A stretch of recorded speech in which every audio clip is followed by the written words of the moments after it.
Good morning. Thank you for joining us here at the Heritage Foundation.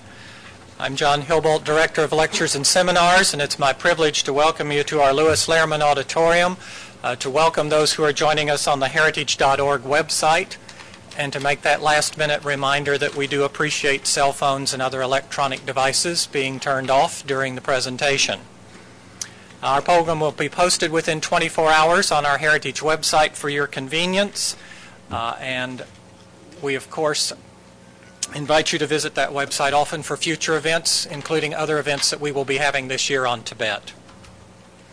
Hosting our program this morning is Dr. Lee Edwards. Dr. Edwards is widely regarded as the historian of the American conservative movement. Here at Heritage, he is simply our distinguished fellow in conservative thought.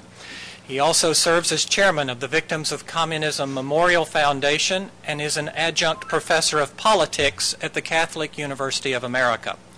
Dr. Edwards has published 17 books, a number that keeps growing, including not only histories of the Heritage Foundation, the Intercollegiate Studies Institute, and biographies of Ronald Reagan, Barry Goldwater, and Ed Meese. He will be releasing a biography of Bill Buckley this fall. He previously served as the founding director of the Institute on Political Journalism at Georgetown University, as well as having been a fellow at the Institute of Politics at the John F. Kennedy School of Government at Harvard.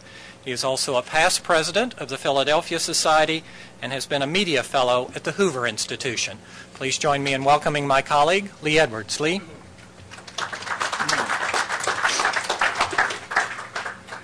Well, thank you, John, and good morning, ladies and gentlemen. Welcome to the Heritage Foundation and to a very special dialogue on a very special topic, the future of Tibet.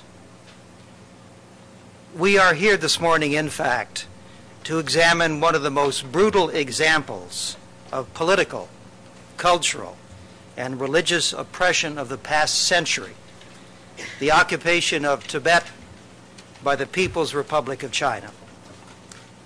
There's no denying that Tibet is a victim of Chinese imperialism, facilitated and justified by communist ideology. As the scholar Warren Smith has put it, China's goal is simple: the elimination of Tibet's separate national identity and the assimilation of Tibet and Tibetans into the Chinese state and nation. This is the 50th anniversary of the exile of the Dalai Lama. Over the last 5 decades, those who resisted Chinese control have been killed or sent to labor camps. Monasteries have been looted and destroyed. Tibetans have been placed in communes and their basic rights routinely violated. It's been estimated that the number of Tibetans who have been killed, imprisoned, tortured, or starved under Chinese rule is as high as 800,000, a scale of victimization equal to that of Cambodia under the Khmer Rouge. Since the so-called liberalization policy of the 1980s, the Communist Party, Chinese Communist Party, has tightly restricted Tibet's autonomy.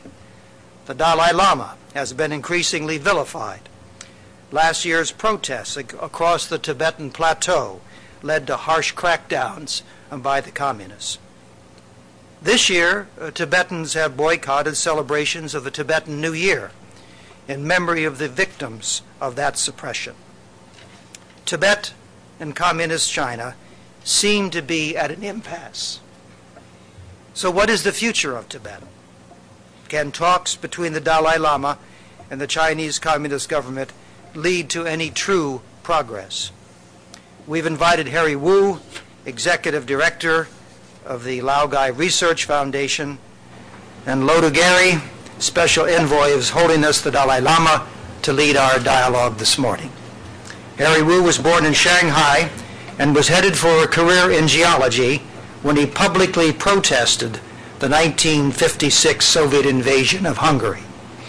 He continued to speak out in favor of human rights and was soon sent to the Laogai, the Chinese forced labor camp system, where for 19 years he was beaten, tortured, and nearly starved to death while building roads, clearing land, and harvesting crops. In short, he was a slave.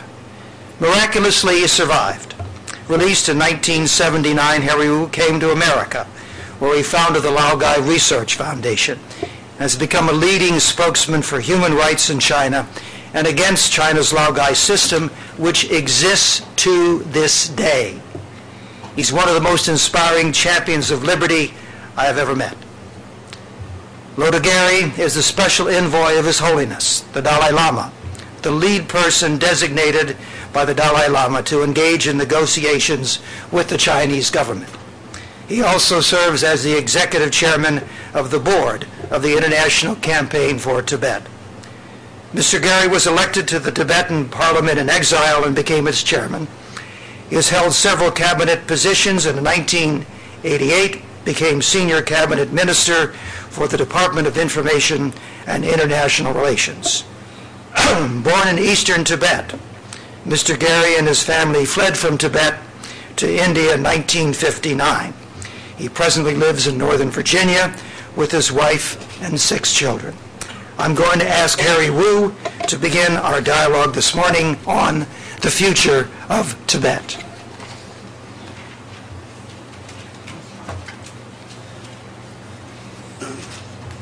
Ladies and gentlemen, I very happy to share with you my view, my point about the future of Tibet.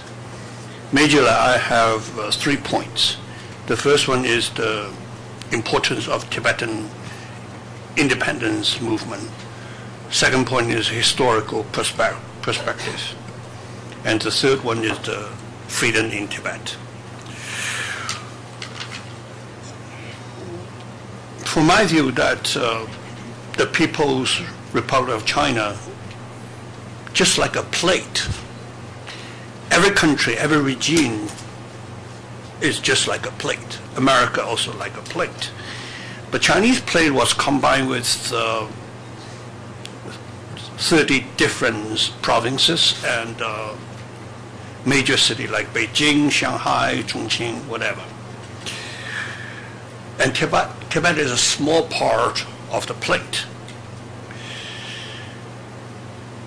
But here's the problem is, if the one piece is broken off of this entire plate, unfortunately, Chinese plate is not made by plastic, not made by metal, not made by paper. It's made by China. Okay. So if you want to take away a small part of the plate will be broken. So you're thinking about the Soviet Union. The Soviet Union has 16 republics. There are a couple of the republics want to become independent, particularly the 3 republics in Baltic Seas. They never can do it. But finally, in 1991, the Soviet gone and many republics become independent. So Tibetans fighting for their freedom, fighting for their future. So that's why I told Dalai Lama, it's not like you have to appreciate we Chinese support you. No, not at all. We Chinese have to support you. We have to appreciate whatever you did.